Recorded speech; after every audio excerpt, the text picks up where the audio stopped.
ওখানেই নিচেতে পড়ে আছে।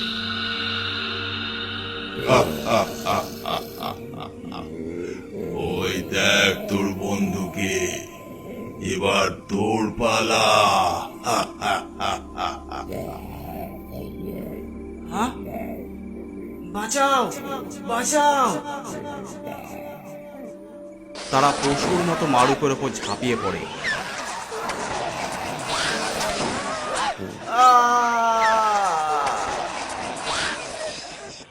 পরদিন সকালে ওখানে যারা কাজ করে তারা দেখলো সব লাশ ঠিক আছে। আরে, সেই নতুন ওয়াচম্যানটা কোথায় গেল? আর এটা কি করে হলো? সব লকার কে খুলে রেখেছে?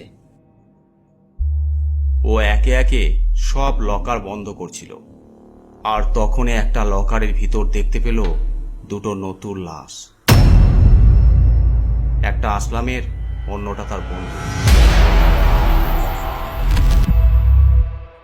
ডাক্তার সাহেব, ওই ওয়াচম্যান তো মারা গেছে। চাচা ডিউটি দিচ্ছে। কত করে বুঝিয়েছিলাম নতুন ছেলেটাকে, বলেছিলাম আমাদের কাজ লাশ ঘরের বাইরে, ভিতরে কি হচ্ছে না হচ্ছে সেসব দেখা আমাদের কাজ নয়। কিন্তু আজকালকার ছেলে আমাদের কথা শুনলে তো। তাহলে কি ছিল সেই লাশ কাটা ঘরের রহস্য? কেন অনেক ওয়াচম্যান কাজ করতে এসে এখানে নিজেদের প্রাণ হারিয়েছে? কি তার রহস্য? সেদিন আব্দুল চাচার কাছে ডিপার্টমেন্টের এক অজানা লোক এলো। বলল, আজকে আপনাকে এখানেই থাকতে হবে। আপনি তো জানেন নতুন ওয়াচম্যানের সাথে কি হয়েছে।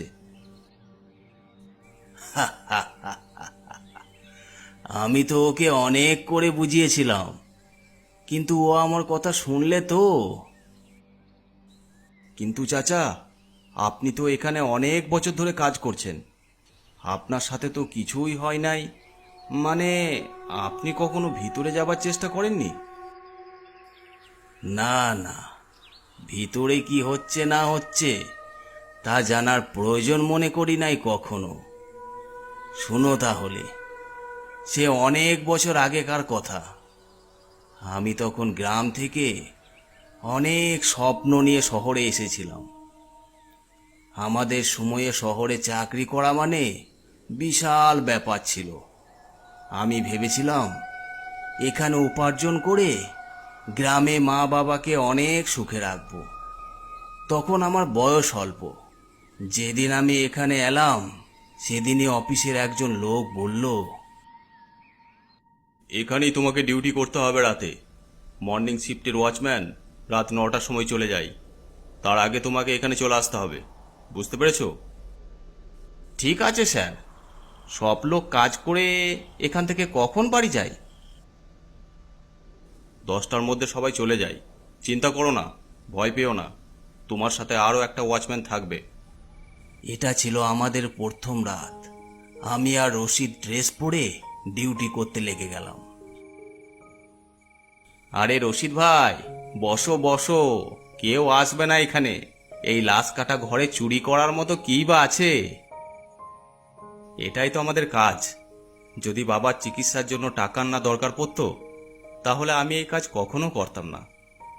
ভালো করে পড়াশোনা করে কোনো ভালো জায়গায় কাজ করতাম, কিন্তু কি আর করব, মা তো অনেক আগেই রোগে পড়ে মারা গেছে। এখন বাবাই সব। হ্যাঁ ভাই, খুব খারাপ লাগলো শুনে।